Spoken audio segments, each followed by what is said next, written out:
Kenapa 10 kiat menghadapi ujian ya?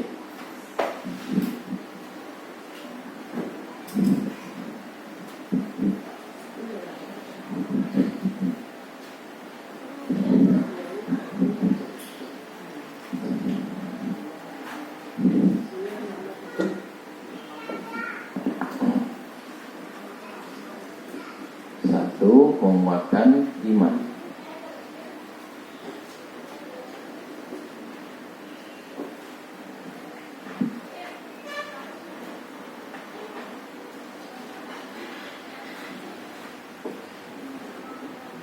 Dua, berprasangka baik kepada Allah. Tiga, sabar.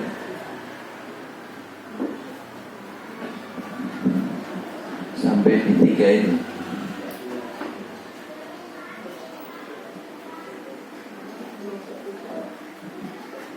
Atau mau ketiga? Mau ketiga.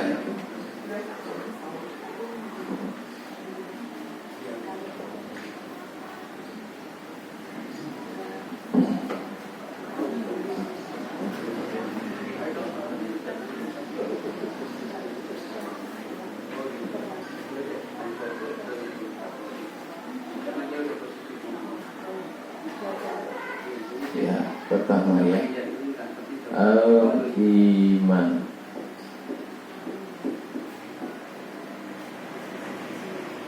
Dua, husnul dzan billah.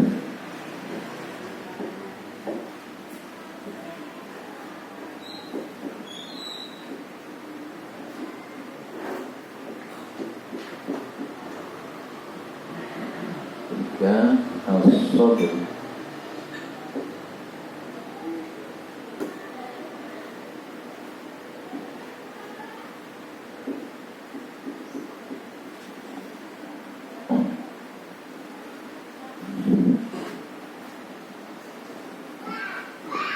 Bersabar atas ujian yang menimpa. Kesabaran adalah pilihan utama ketika diuji yang tidak mengenakan. Sabar sarana untuk mendapatkan pertolongan Allah, karena Allah bersama orang-orang yang bersabar.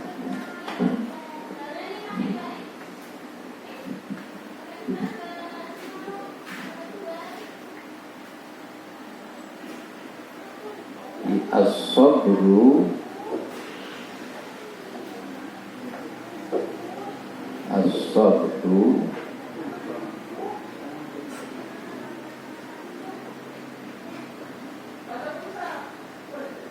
mendatangkan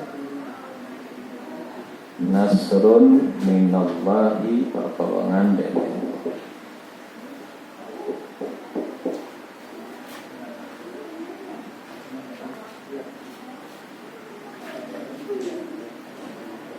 Ayatnya, ya ayyuhalladzina amanu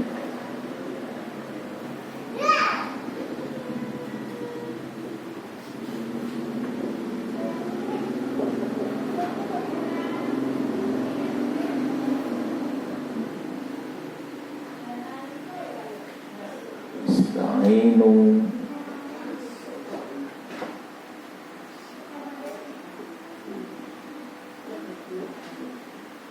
bis-sabri was-shalah.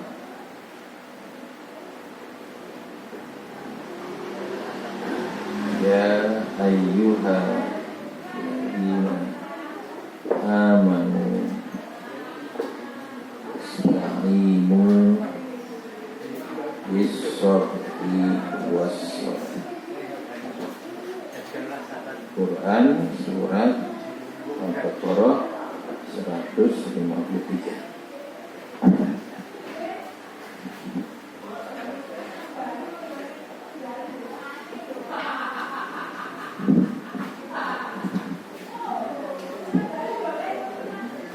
Ista'inu, mintalah pertolongan itu kepada Allah.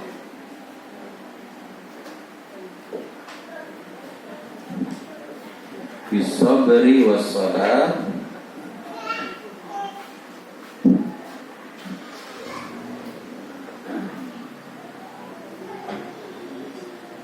dengan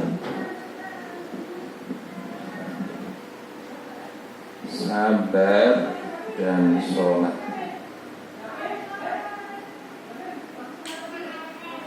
Maka sabar dan sholat ini adalah sarananya, ya. Allah Subhanahu wa ta'ala yang dimintai pertolongan.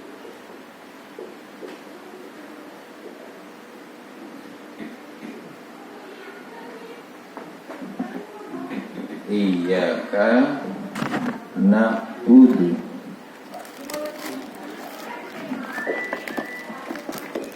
wa iyyaka nasta'in.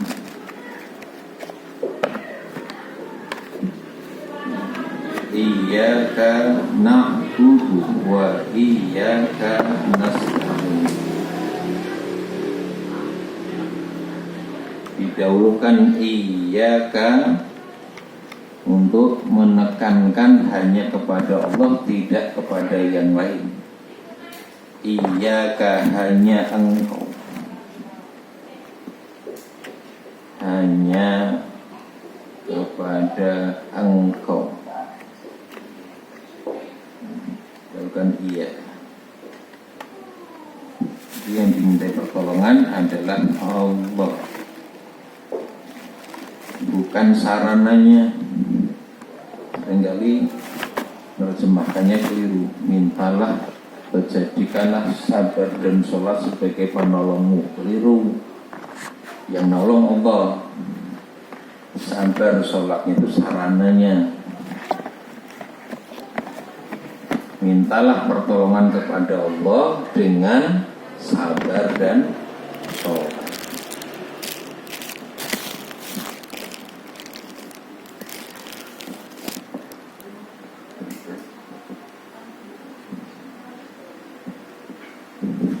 Nah, lalu ditutup ayat itu, innallaha ma'as-sabirin.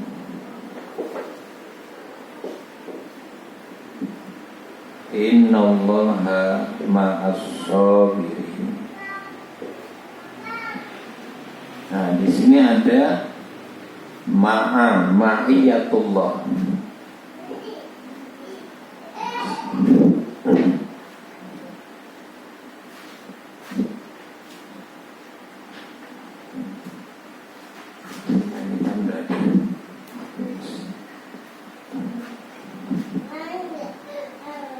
Ma'iyatullah al-khassah. Ma'iyatullahi al-khassah, kebersamaan Allah al-khassah secara khusus.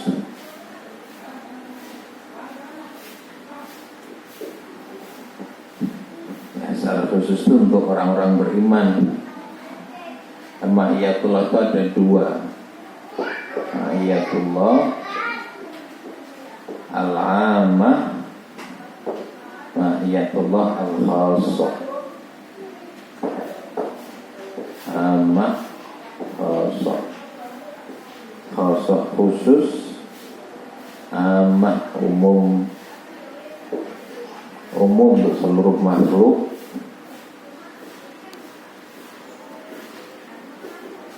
Khususnya untuk orang-orang beriman. Orang-orang beriman.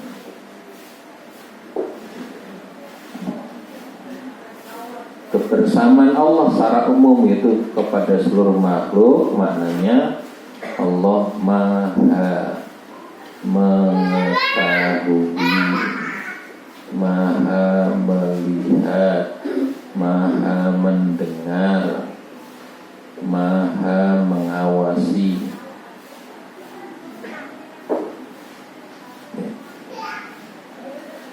Kebersamaan Allah secara khusus untuk orang-orang beriman dalam bentuk ta'yidullah wa nasruhu, dukungan Allah dan pertolongan. Nasrullah wa ta'yiduhu. Maka innallaha ma'as sabirin, Allah bersama orang-orang yang bersabar. Ini ma'iyatullah al-khosoh, kebersamaan Allah secara khusus, yakni dalam memberikan support, dukungan dan pertolongan pada orang-orang yang bersabar.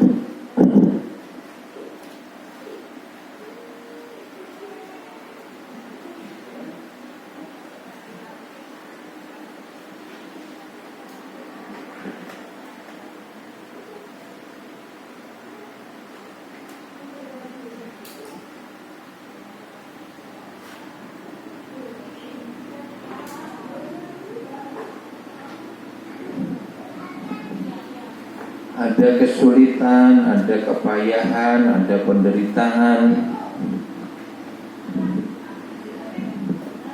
yang didatangkan sebagai sarana untuk bersabar. Sabar tidak mungkin bisa dinilai kecuali dengan adanya ujian. Ujian bisa sesuatu yang disukai, bisa juga sesuatu yang dibenci. Maka diantaranya adalah hal-hal yang dibenci atau tidak disukai. Kemarin sempat saya singgung surat Ad-Duha, contoh langsung dari Nabi SAW. Ma wadda'aka rabbuka wa ma qala. Ayat 3 surat Ad-Duha. Tuhanmu tidak meninggalkan engkau Muhammad, tidak pula membencimu.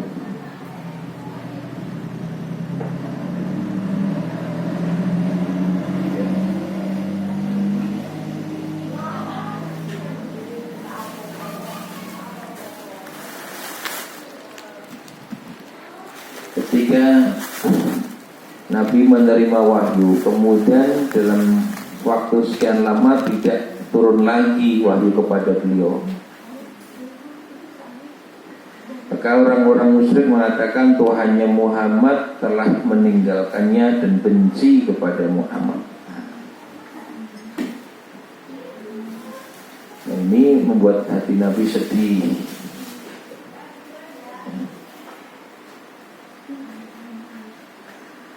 Lalu Allah turunkan ayat ini untuk menghibur hati Nabi. Ma wadda'aka rabbuka, Tuhanmu tidaklah meninggalkan engkau Muhammad. Wa ma qala, tidak pula membencimu.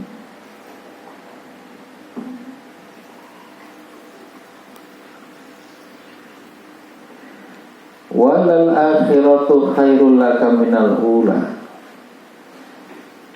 Dan al-akhirah selain bermakna akhirat, ya, kemudian al-ula bermakna dunia, ada juga ulama yang memberikan penjelasan atau tafsir. Al-akhirah itu nanti pada akhirnya lebih baik ketimbang pada awalnya. Kamu sekarang kesulitan, menderita, kepayahan, dicela, dicaci maki, difitnah, ya, dimusuhi, gitu, diboikot, macam-macam. Tapi nanti pada akhirnya lebih baik ketimbang apa yang kamu temui pada saat ini. Walal akhiratu khairul laka minal ula. Pada akhirnya nanti lebih baik bagimu ketimbang permulaan saat ini. Jadi Nabi pun mengalami satu fase di mana beliau mengalami banyak sekali penderitaan. Tapi Allah janjikan bahwa pada akhirnya nanti adalah kebaikan yang Allah karuniakan. Di ayat yang kelima mengungkapkan hal itu, wala saufa, dan pasti saufa yu'tika rabbuka, Rabbmu akan memberikan kepadamu Muhammad, fatardo, lalu kamu akan puas senang dengan pemberian itu.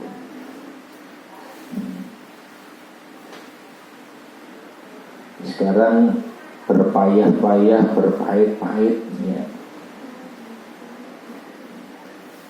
Cuman seringkali ujian kesabaran itu yang tidak mudah, karena manusia seringkali ingin cepat ya, punya potensi tergesa-gesa. Pahit terus kapan begini?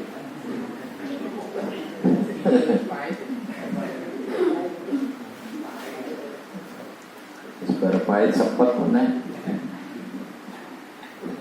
Sepet kita yang pahit di kopi.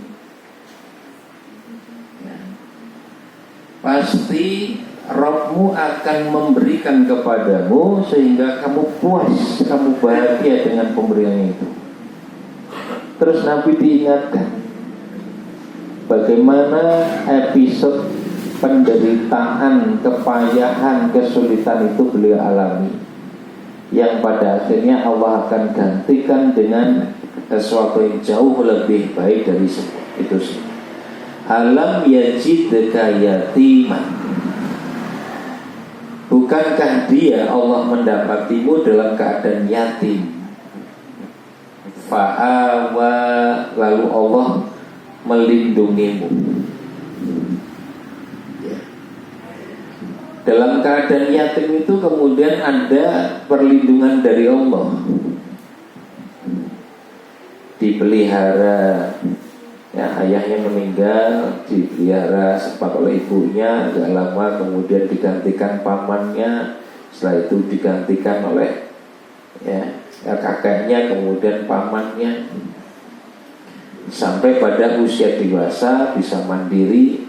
Tapi di masa-masa tatkala masih lemah itu Allah melindungi Nabi.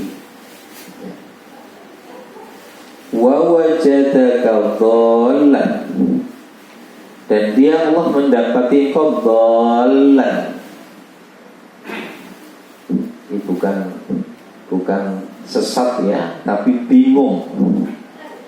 Fahada, lalu Allah beri petunjuk pada Nabi. Bingung itu tersebut berada di masyarakat jahiliyah.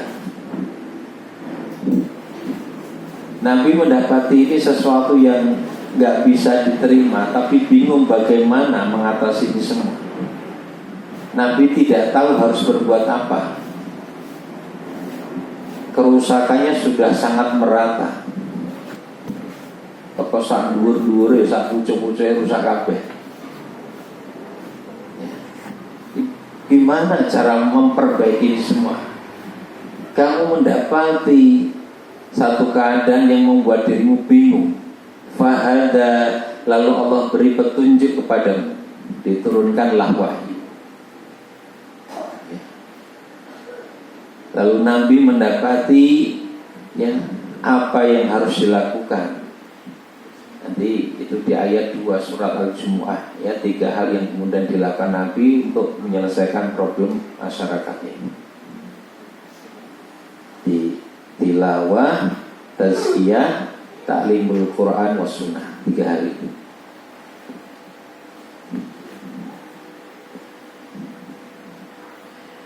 Wa wajadaka 'ailan, dan dia Allah mendapati engkau dalam keadaan kekurangan. 'Ailan,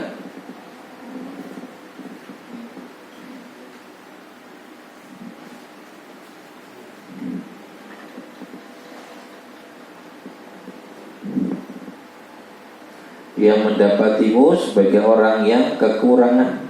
Fa'aghna, lalu Allah memberi kecukupan.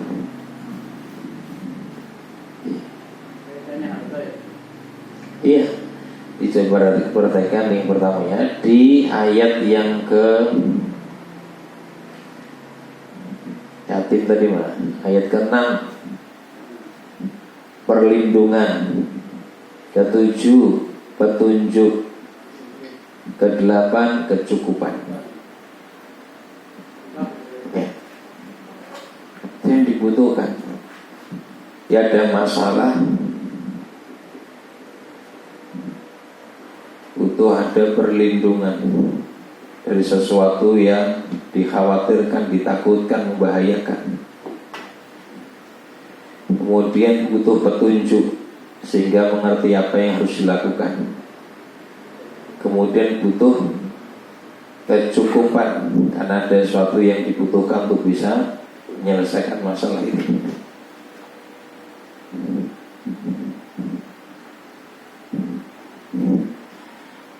Ini didapatkan, dapat perlindungan, dapat petunjuk, dapat kecukupan, masalah teratasi. Kuncinya di 2 ayat awal surat Ad-Duha. Apa itu? Wadduha walaili idza saja. Allah bersumpah demi waktu duha dan waktu malam kalau sudah sunyi.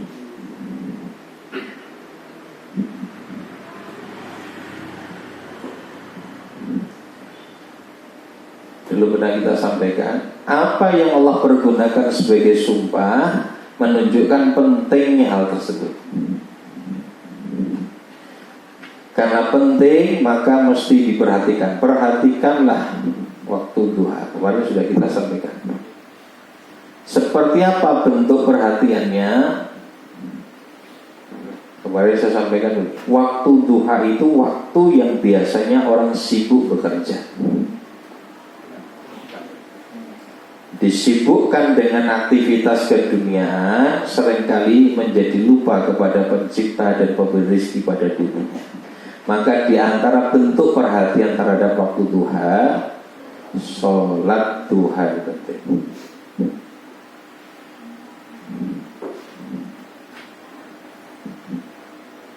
Yang kedua, waktu malam kalau sudah sunyi biasanya sudah terlelap tidur.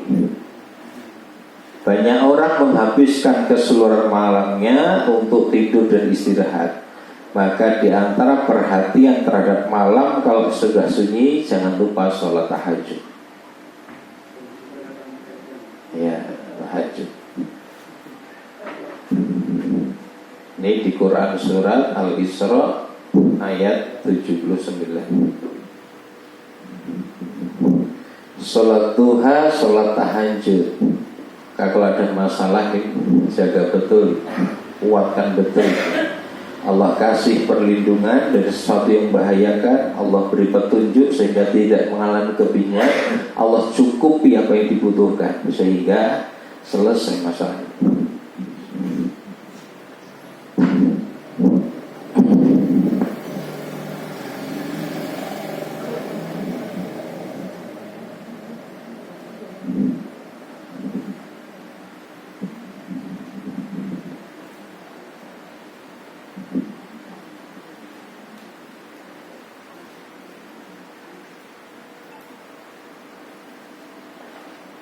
Nah, semua upaya untuk melakukan ini itu bagian dari kesabaran.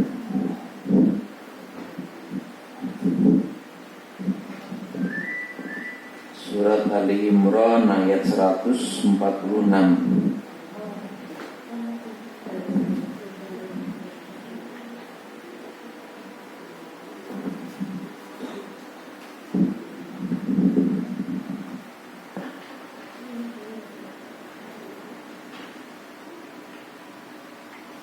Ayat 146 ini menjelaskan seperti apa orang-orang yang sabar itu.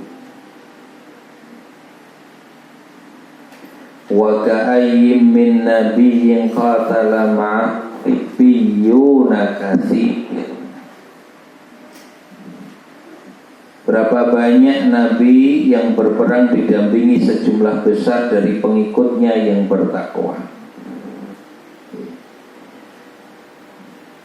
Kadah nabi nalika perang menika pun sarengi kathah saking pengikutipun ingkang takwa dhateng Gusti Allah. Lalu disebutkan ciri karakter tabiat para pengikut Nabi yang bertakwa ini, sehingga mereka disebut sebagai orang-orang yang sabar. Pertama, fama wahanu lima asobahu fi sabilillah. Yang kedua, wama dhaufu. Yang ketiga, wama sakanu. Baru kemudian disebut mereka itu orang yang sabar. Wallahu yuhibbus sabirin. Allah cinta orang-orang yang bersabar. Cerita kesabaran disebut di ayat ini. Sabar niki sing dos pundi disebut. Pertama disebut di ayat itu, fama wahanu lima asobahum fi sabilillah.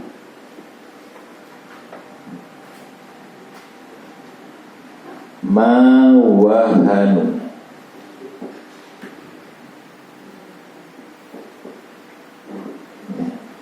ma wahanu, wa ma dhaufu. Yang kedua, ma dhaufu.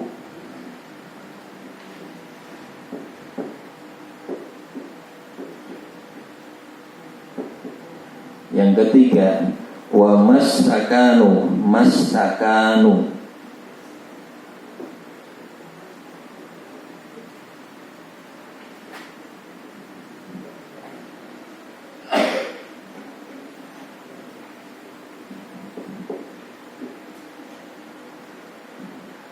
Mastakanu.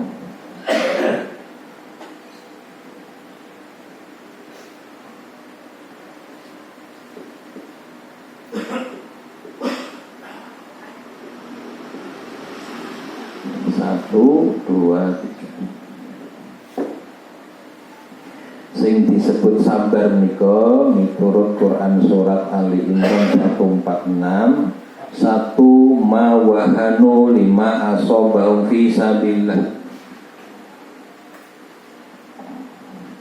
Tatkala menghadapi musibah, kena masalah, ma wahanu. Di sini diterjemahkan apa? Ma wahanu, tidak menjadi lemah. Wahanu itu pernah disebutkan Nabi.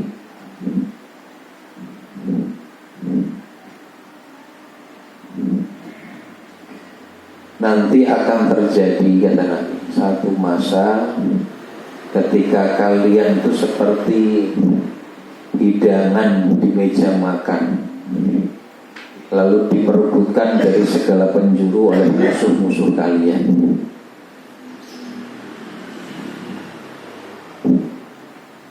Terus ada sahabat tanya, ya Rasul, apakah pada saat itu jumlah kita sedikit?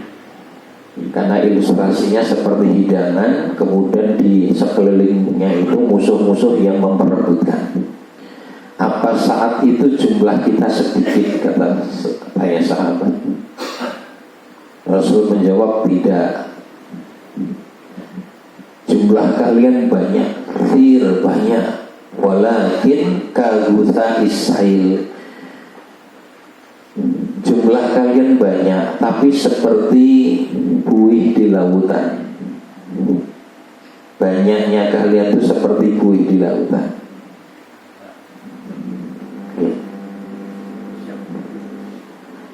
Allah timpakan, Allah cabut rasa takut dari musuh kalian terhadap kalian. Musuh itu rawati. Disebabkan kalian tertimpa penyakit wahan. Nah, disitu Nabi menyebut wahan. Kalian terjangkiti penyakit wahan, sehingga musuh tidak punya rasa takut. Wamal wahnu ya Rasulullah. Apa itu wahan ya Rasul? Rasul kemudian menjelaskan, hubbud dunya wa karahiyatul maut. Cinta dunia dan takut mati. Maka meskipun jumlah kalian banyak, itu seperti buih di lautan. Buih itu banyak tapi tidak ada bobotnya, diabaikan. Maka saat itu kaum muslimin secara kuantitas jumlahnya banyak, tapi tidak dianggap, tidak berbobot, kecuali yang gemuk-gemuk.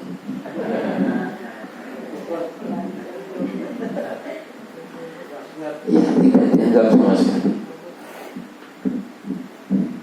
Asal dikasih jabatan, asal dikasih uang, sudah tidak punya idealisme lagi.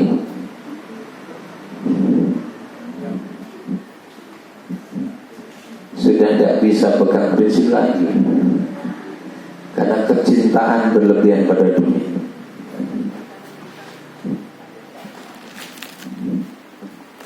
Kalau kadar cinta pada dunia itu sudah berlebihan, itu sudah pasti gaweane mung dosa.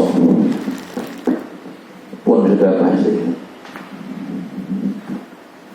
Karena ketika kecintaan berlebihan, maka dunia menjadi tujuan.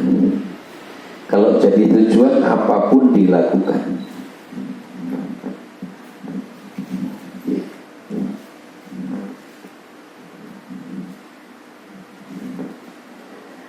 Maka orang yang sabar itu orang yang tidak terjangkiti penyakit wahan. Maka wahan di sini itu lemah dalam menghadapi kesenangan duniawi, ya.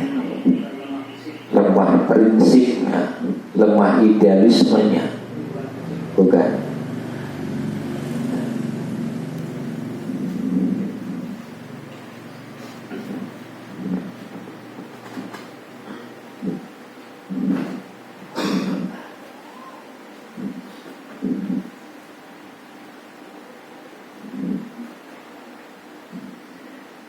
Wama do'ufu, yang kedua,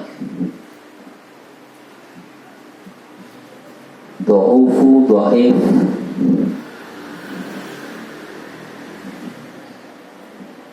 do'if itu lemah, patah semangat. Ini akibat dari wahan sebenarnya. Kalau sudah terjangkiti penyakit wahan, maka sudah patah semangat, lukur, putus asa. Ya karena orientasinya ke dunia saja, maka sudah nggak ada idealisme yang lebih dari dunia.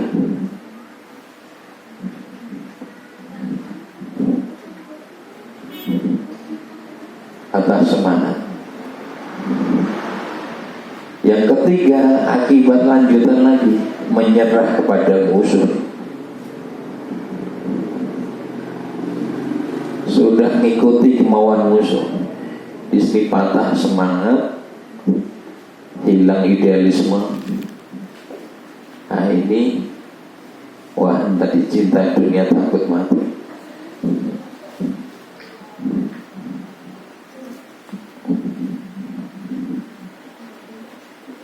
Dan dunia perilakunya sih memperturutkan hawa nafsu di sini.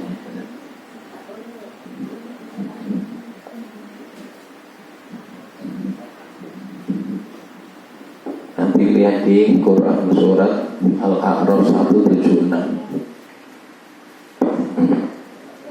Perturutkan hawa nafsu, ya, karena kecintaan berlebihan pada dunia tadi. Kemudian patah semangat dari idealisme yang semestinya. Berikutnya nyerah kepada musuh, sudah malah gabung dengan musuh. Ya. Sudah nyerah kepada pihak musuh, mengikuti kemauan musuh.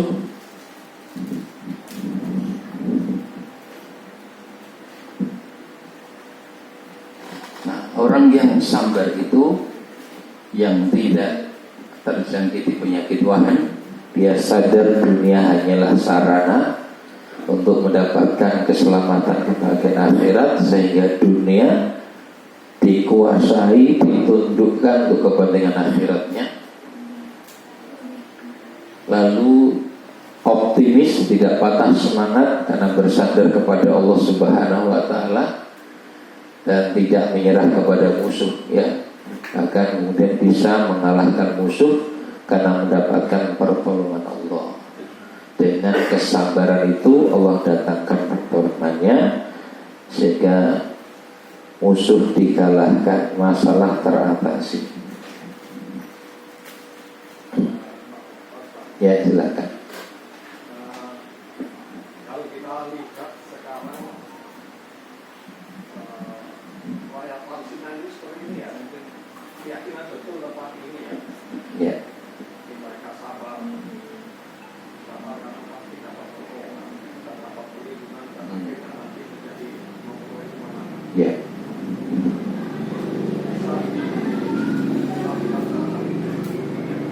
Ya. Asal memenuhi syarat untuk dapat pertolongan masih ditolong. Cuman kapannya terserah Allah. Iya. Ya. Ya, silakan. Konteks sabar di sini itu mencakup seluruh lini kehidupan kita atau pada saat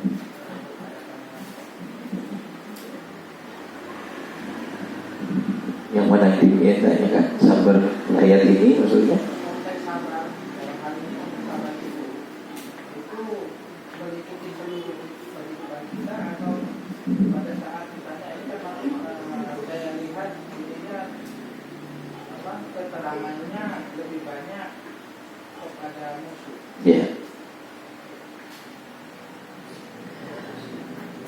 Kalau pemahaman saya ini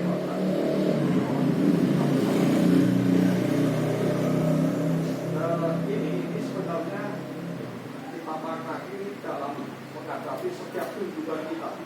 Karena kehidupan kita itu kan selalu menghadapi ujian. Jadi dalam menghadapi ujian itu kita harus sabar. Dengan kesabaran itu kita akan dapat perlindungan. Dan kita juga akan mendapat pertolongan dan akan memperoleh hasilnya. Kira-kira gitu pemahaman saya. Saya tidak menjelaskan tapi pakai kaidah. Ya. Pakai kaidah. Nah, kalau nanti pakai akal-akalan kita di saya rasa malah. Pertama, ayat ini tekstualnya memang berkaitan dengan menghadapi musuh. Karena tadi qatala ma'ahu, berapa banyak nabi yang berperang bersama nabi itu pengikutnya yang beriman. Ya. Pengikut nabi yang beriman dan bertakwa pada Allah. Jadi tekstual ayat memang musuh musuh fisik yang dihadapi. Tetapi dari kaidah tafsirnya al-ibratu bi amil lafzi la bi khususis sabab. Pelajaran itu diambil berdasarkan keumuman lafal, bukan khususnya sebab. Kasusnya khusus tapi pelajarannya umum. Kaidahnya begitu. Kalau dibatasi secara khusus pada kasus tersebut, maka Quran menjadi tidak relevan dengan zaman sekarang. Ya, padahal Quran itu sepanjang hidup sampai datangnya hari kiamat. Karena itu yang diambil keumumannya, bukan kekhususan sebab ayat itu turun. Sedangkan sebab berkaitan dengan ayat itu hanyalah untuk menjelaskan konteks maknanya seperti apa, bukan kekhususan penerapannya. Paham ya? Hanya kasus yang diangkat saja di situ. Tapi berlaku secara umum dalam berbagai kasus yang lain yang merupakan ujian yang di situ kita harus bersabar. Jadi betul mencakup keseluruhan kehidupan kita. Ya. Nanti bisa kita temukan banyak sekali dalil yang mendukung pemahaman ini. ihsan ini sudah kita pelajari di ayat 155 sampai 157 Al-Baqarah. Walanabluwannakum bisyai'in minal khawfi wal ju'i wa naqsin minal amwali wal anfusi wal thamar wa basyiris sabirin. Sabar di situ berkaitan dengan apa? Musibah yang menimpa. Ya, bisa apa? Kekurangan harta, ya, kematian, terus apa itu? Ketakutan, ya, dan seterusnya. Disebut itu seluruh cobaan hidup di situ. Ya. Jadi makna yang dimaksudkan tentu secara umum, satu sesuai dengan kaidah tadi, dua ada ayat-ayat atau dalil-dalil yang mendukung bahwa kesabaran itu berlaku dalam segala hal, dalam segala masalah. Berarti kualitas sabarnya sama antara sabar dalam sabar dalam menjalani kehidupan. Maksudnya sama bagaimana? Kan seperti ada seperti ada gap misalnya, orang yang sabar dalam berperang, misalnya dia jihad, ini dia langsung syahid, ya. Orang yang sabar dalam menjalani kehidupan, apakah itu sabarnya sama, kualitas sabarnya? Bentuk kesabaran bisa berbeda-beda, walaupun hakikatnya sama. Hakikat sabar itu apa? Kita telusuri dari makna bahasanya. Saudara yasbiru, saudara itu maknanya apa? Al-imsak, maknanya menahan, mengendalikan, itu sabar. Menahan dan mengendalikan diri kita untuk apa? Maka ada 3 bentuk kesabaran kemudian.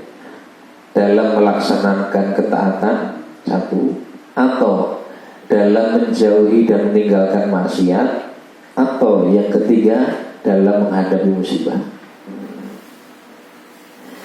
Sabar dalam melakukan ketaatan itu kesungguhan, pengerahan kemampuan secara sungguh-sungguh dalam melaksanakan perintah Allah, itu sabar. Sehingga di dalam kitab As-Sabru fil Quran disebutkan sabarnya seorang tentara itu keberanian dia menghalau musuh di medan pertempuran, itu sabar. Sabarnya seorang guru adalah ketelatenannya dalam mendidik murid-muridnya. Sabarnya seorang suami, kesungguhan dia dalam memberikan nafkah pada istri dan keluarganya, dalam mendidik, ya, siapa yang jadi tanggung jawab, yang memberikan keteladanan dan sebagainya, itu sabar. Dia lakukan dengan sungguh-sungguh. Sabar dalam mengerjakan sholat berarti mengerjakan sholat dengan kualitas terbaik. Sabar dalam ketaatan, berusaha memahami bacaan dan gerakannya, berupaya untuk bisa khusyuk menikmati sholat yang dilakukan, itu sabar.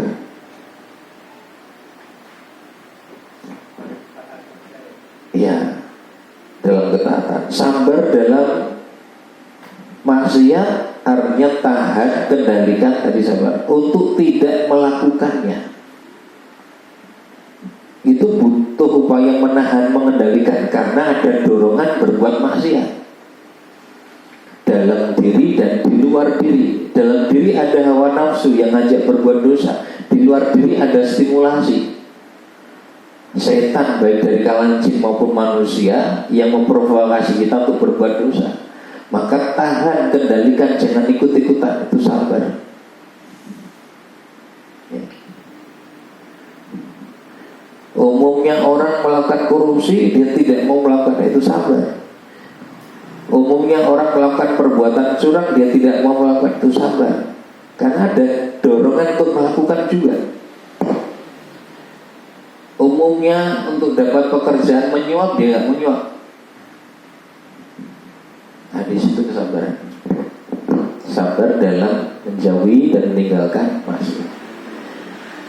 Yang ketiga, sabar dalam menghadapi musibah. Musibah itu sesuatu yang tidak disangka terjadi dan tidak kita sukai. Itu musibah. Ada goncangan psikologis umumnya, nggak cukup siap. Orang yang bersabar sadar bahwa apa yang terjadi tidak lepas dari pengetahuan dan kehendak Allah yang mutlak. Ya. Maka kesabaran menghadapi musibah, kita husnul, berprasangka positif pada Allah. Ya. Kemudian tetap menjaga ketaatan, mengambil hikmah dan pelajaran. Itu sabar dalam menghadapi musibah, yaitu dengan sikap ridho.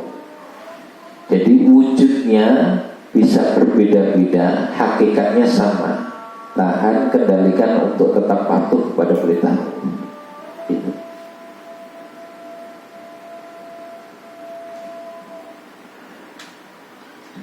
Baik, itu yang ketiga ya, bersabar dalam menghadapi ujian.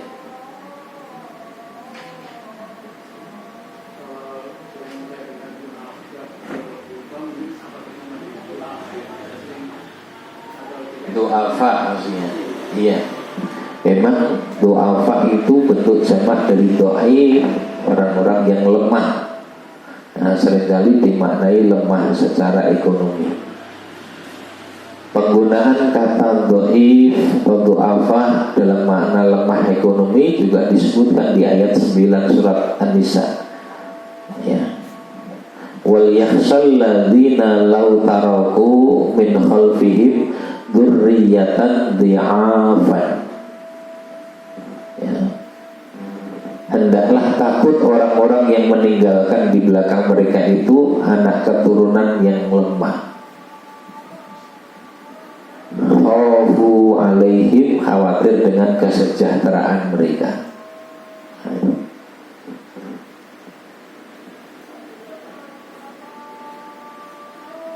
Tapi dhaif atau lemah juga dalam pengertian yang lain, bisa lemah dalam mengendalikan nafsu, ya.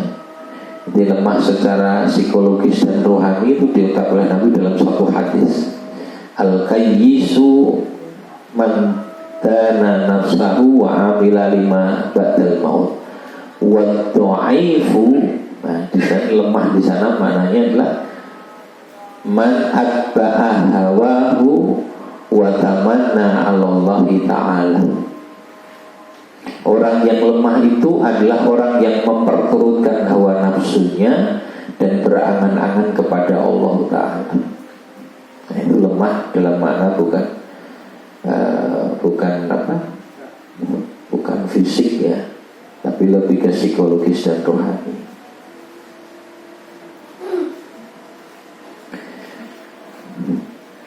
Baik, baru tambah satu yang bersabar. Nanti kita lanjutkan insyaallah.